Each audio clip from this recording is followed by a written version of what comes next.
Presiden RI Prabowo Subianto mengakui banyak pihak yang meragukan pembentukan Badan Pengelola Investasi, BPI, Daya Anagata Nusantara, dan Antara.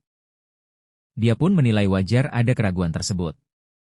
Saya memahami bahwa banyak pertanyaan tentang Danantara Indonesia. Ada yang ragu-ragu apakah ini bisa berhasil atau tidak.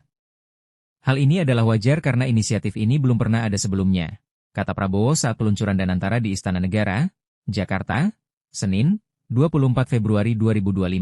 Namun hari ini, kata Prabowo, seluruh rakyat Indonesia patut berbangga karena dengan total aset lebih dari 900 miliar dolar Amerika, Danantara akan menjadi salah satu dana kekayaan atau sovereign wealth fund negara terbesar di dunia.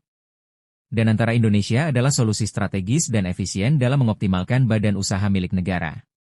Kita tidak hanya akan menginvestasikan dividen BUMN ke industri-industri yang mendorong pertumbuhan jangka panjang, tapi juga akan mentransformasi BUMN kita menjadi pemimpin kelas dunia di sektor masing-masing, ungkapnya. Lebih lanjut, Ketua Umum Partai Gerindra tersebut menambahkan pihaknya ingin perusahaan yang kompetitif, profesional, dan terintegrasi dalam ekonomi global. Prabowo juga ingin melihat lebih banyak BUMN Indonesia masuk dalam daftar Global Fortune 500. Membuktikan bahwa Indonesia bukan sekedar pengikut, tapi Indonesia juga dapat menjadi pelopor dan pemimpin dalam perekonomian dunia, jelasnya.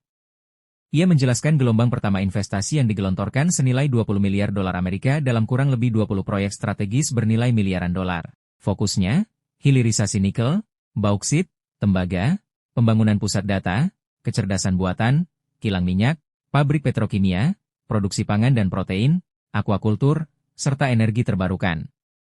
Pembentukan Danantara Indonesia menandai era baru bagi badan usaha milik negara yang kita pandang bukan hanya sebagai entitas bisnis, tapi sebagai aset nasional yang akan menjadi agen pembangunan dan pertumbuhan.